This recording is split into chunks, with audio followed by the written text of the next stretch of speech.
ایک واقعہ حضرت ایوب کا آپ سارے کا سارا اپنا ذہن میں لائیے. بیوی بھی ہے، بچے بھی ہیں، مال بھی ہے، مویشی بھی ہیں، وسیع و عریض جائیدادوں کا ایک سسٹم ہے. اللہ رب العزت نے چھین لیا، بیماری میں مبتلا کیا، اور بیماری بھی ایسی ہے کہ عام انسان سوچے نبی اس کوڑ جیسے مرض میں مبتلا ہو گئے، ایسی بیماری کے اندر. جی ہاں، بیماری لگی، آزمائش آئی، مال بھی چھن گیا، جائیدادیں بھی چھن گئی، رشتہ دار بھی دور ہو گئے، دوست بھی دور ہو گئے. کل کائنات کے اندر ایک بیوی رہ گئی، 2-4 دوست رہ گئے جو خدمت گزار ہیں. شہر والے، بستی والے آپ کے زخموں سے اور آپ کی بیماری کو متعدی سمجھ کر قریب بھی نہیں آ رہے، حتیٰ کہ آپ کو شہر سے باہر ٹرانسفر ہونا پڑا، ہجرت کرنی پڑی. باہر بیوی خدمت کرتی ہے، دوست آتے ہیں کبھی کبھی پتہ کرنے، بیوی لوگوں کے گھروں میں کام کرنا شروع کر دیتی ہے اپنے خامند کی کفالت کرنے کے لیے. یہ نبی ہے، یہ وقت کا پیغمبر ہے، یہ وقت کا رسول ہے. میں نے اور آپ نے کیا کنسیپٹ بنائے ہوئے ہیں؟ اگر آپ قرآن پاک ہی کے اندر نبیوں کے حالات زندگی پڑھ لیں تو آپ کا یہ عقیدہ سارے کا سارا درست ہو جائے گا کہ اگر نبیوں نے اللہ کو پکارا ہے تو ہم نے اللہ کو کیوں نہیں پکارنا. اور اگر نبیوں پہ آزمائشیں اور تکلیفیں آتی ہیں تو امن یجیب المضطر اذا دعا، کون ہے جو مشکل زدوں کی اور پریشان حالوں کی مصیبتیں دور کرتا؟ کہ اللہ کے علاوہ کوئی ہے؟ تو اللہ نے یہاں پہ نبی، ولی، ہر ایک کی نفی کر دی ہے. حضرت ایوب کا یہ واقعہ اگر آپ تفصیل سے پڑھیں آج گھر جا کے تو آپ کی آنکھوں سے آنسو بہنا شروع ہو جائے. بیوی کہنے لگی آپ پیغمبر ہیں، آپ رسول ہیں، اللہ سے دعا کیوں نہیں کرتے؟ حضرت ایوب، ظاہر ہے بیوی بچوں کی بات کا جو اثر ہوتا ہے وہ انسان کی استقامت میں کچھ نہ کچھ لرزش پیدا کرتا ہے. کہنے لگے اے اللہ کی بندی، 18 برس خوشحالی کے کاٹے ہیں، اللہ سے مانگتے ہوئے شرم آتی ہے. آج اگر اللہ نے تکلیف دے دی ہے تو اللہ سے آسانی مانگتے ہوئے شرم آتی ہے. اور آپ کو پتہ ہے جس وقت بعض روایات میں یہ بھی آتا ہے اور بعض اسرائیلیات وغیرہ بھی ہیں اس حوالے سے کہ جس وقت بیماری بڑھتی بڑھتی بڑھتی بڑھتی زبان کی طرف ٹرانسفر ہونے لگی تو وہاں پہ ایوب نے اللہ کو کہا تھا اللہ اس سے آگے نہیں، زبان کو آپ کے ذکر سے تر رکھنا چاہتا ہوں. اور بیماری صبر سے کاٹی، استقامت سے کاٹی.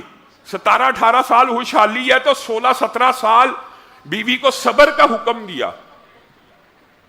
بالآخر وہ جو 2 دوست تھے، 3 دوست رہ جاتے تھے، کبھی کبھی حال احوال پوچھنے وہ آئے اور آپس میں گفتگو کرنے لگے. آپ کی آنکھیں بند تھی، کہنے لگے ایوب سے ضرور کوئی بڑا گناہ ہو گیا ہے، ایوب سے ضرور کوئی بڑا گناہ ہو گیا ہے جس کی وجہ سے اللہ نے سزا دی ہے.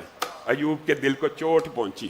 16-17 برس کی بیماری کاٹ چکے ہیں لیکن دوستوں کے منہ سے یہ الفاظ ایوب برداشت نہ کر سکے اور کہنے لگے انی مسنی الضر وانت ارحم الراحمین. اے اللہ میں نے تیری خاطر مصیبتوں کو کاٹا ہے اور مجھے مصیبتیں آئی ہیں لیکن تو سب سے زیادہ رحم کرنے والا ہے. ایوب نے 16 سال بعد وَأَيُّوبَ إِذْ نَادَىٰ، قرآن کھولیے، ایوب نے بھی 16-17 سال بیماری کاٹ کے کس کو پکارا؟ اللہ کو. انی مسنی الضر وانت ارحم الراحمین. آپ تو سب سے زیادہ رحم کرنے والے ہیں، اپنے بندے پہ اب رحم کر دیجئے. ایک آن میں ایک لمحے میں چشمہ بھی پھوٹا، اللہ نے حکم بھی دیا غسل کرو، سونے کی ٹڈیوں کی بارشیں بھی ہوئی، حسن جوانی ہر چیز واپس لوٹ آئی. بیوی واپس آئی، ایک خوبرو نوجوان کو بیٹھا ہوا دیکھا، کہنے لگا یہاں پہ میرا خامن تھا، وہ کہاں چلا گیا؟ ایوب کہنے لگے میں ہی تیرا خامن ہوں. جس اللہ نے خوبصورتی کو واپس لیا تھا اس نے واپس لٹا دیا اور 2 چند کر کے لٹایا. مال بھی مل گیا، دولت بھی مل گئی. مجھے بتائیے نبی کس کے در کے محتاج ہیں؟ اللہ کے. اگر نبی بھی اللہ کے در کے محتاج ہے تو میں اور آپ نبیوں کے در کے محتاج ہیں. اولیاء اللہ کے، قبروں کے، مزاروں کے، شجر کے، حجر کے، پتھروں کے محتاج ہیں. آج کل کے دور میں پتھر چلے میں، یہ پتھر پہن لو جی بڑا قسمت بدل دیتا ہے، یہ پتھر پہن لو جی اس کے ساتھ انسان کی قسمت کا ستارہ چمک جاتا ہے. یہ پتھروں کے آگے سجدہ ریز ہیں آج مسلمان، پتھروں کے آگے.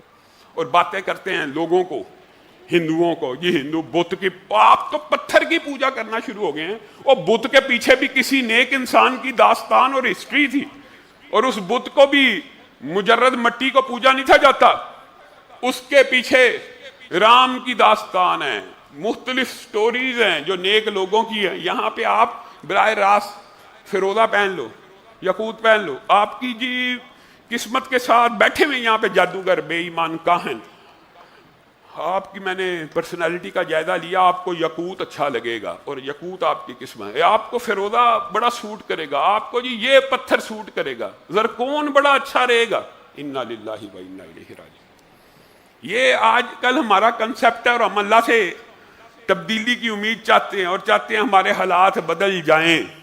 تو یہ جو دعا ہے انی مسنی الضر وانت ارحم الراحمین، یہ آپ قرآنی الفاظ میں ایسے بھی پڑھ سکتے ہیں، اور اگر آپ نے دعا کی نیت سے پڑھنا ہو ربی انی مسنی الضر وانت ارحم الراحمین، یہ بھی آپ پڑھ سکتے ہیں. جب بھی کوئی بندہ کسی موذی بیماری کا شکار ہو، ایسی بیماری جو پرولونگ کرے، جو لمبی ہو، جس کا علاج بالعموم آپ کو نظر نہ آئے، صرف ایک اس دعا پڑھنے سے وہ بیماری اللہ رب العزت جڑ سے ختم کرتے ہیں.